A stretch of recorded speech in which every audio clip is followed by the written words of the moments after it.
नमस्कार। चलिए आज एक ऐसी समस्या की बात करते हैं जो बहुत आम है लेकिन उतनी ही मुश्किल भी। किसी नेगोशिएशन में हाँ तो मिल जाती है, पर उसके बाद काम आगे क्यों नहीं बढ़ता। इस गुफ्तगू में हम इसी गुत्थी को सुलझाएंगे और देखेंगे कि अग्रीमेंट्स को एक्शन में कैसे बदला जाता है। ये सवाल हम सब ने कभी ना कभी जरूर सोचा होगा, है ना? एक ऐसी मीटिंग जिसमें सब कुछ परफेक्ट लगता है, सब लोग अग्री करते हैं, हाथ मिलाए जाते हैं, लेकिन कुछ हफ्तों बाद पता चलता है कि कुछ भी आगे नहीं बढ़ा। काफी फ्रस्ट्रेटिंग है, नहीं? तो चलिए आज इसके पीछे की वजह जानते हैं। और यहीं पर आती है असली प्रॉब्लम। इसे हम कह सकते हैं हाँ का भ्रम। हम ये मानकर बैठ जाते हैं कि एग्रीमेंट हो गया मतलब काम हो गया, लेकिन सच तो ये है कि हाँ सिर्फ शुरुआत है, मंजिल नहीं। असली चैलेंज तो उस हाँ को हकीकत में बदलना है।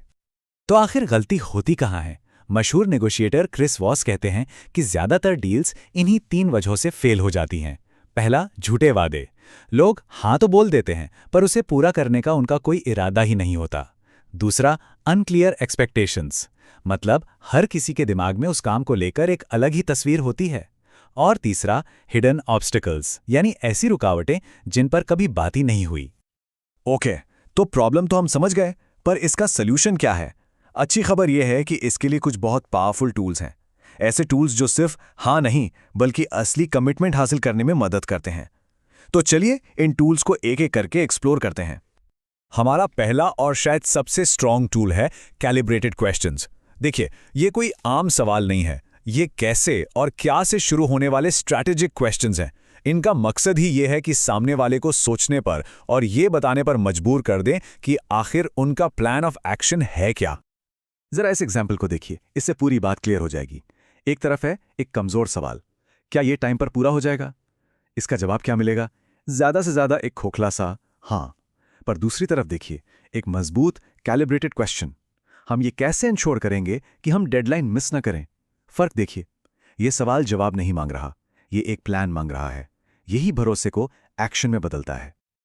और यही तो इन सवालों का जादू है। जब कैसे पूछा जाता है तो प्रॉब्लम किसी एक इंसान की नहीं रह जाती, वो एक शेयर्ड रिस्पॉन्सिबिलिटी बन जाती है, एक साझा जिम्मेदारी। इससे सामने वाले को ये नहीं लगता कि उन पर शक किया जा रहा है, बल्कि उन्हें लगता है कि हम मिलकर सॉल्यूशन ढूंढ रहे हैं। अच्छा, अब आते हैं अपने दूसरे पावरफुल टूल पर। इसे कहते हैं द रूल ऑफ 3, यानी 3 का नियम। ये टेक्निक इसलिए जरूरी है ताकि ये पक्का हो सके कि जो हाँ मिली है वो सच्ची है और किसी भी तरह की कोई गलतफहमी की गुंजाइश न रहे। बस ये एक नंबर याद रखना है, 3। इस नियम का सिंपल सा मतलब है किसी भी इंपॉर्टेंट बात पर कम से कम 3 बार अलग अलग तरीकों से अग्रीमेंट लेना है। इससे वो बात एकदम पक्की हो जाती है।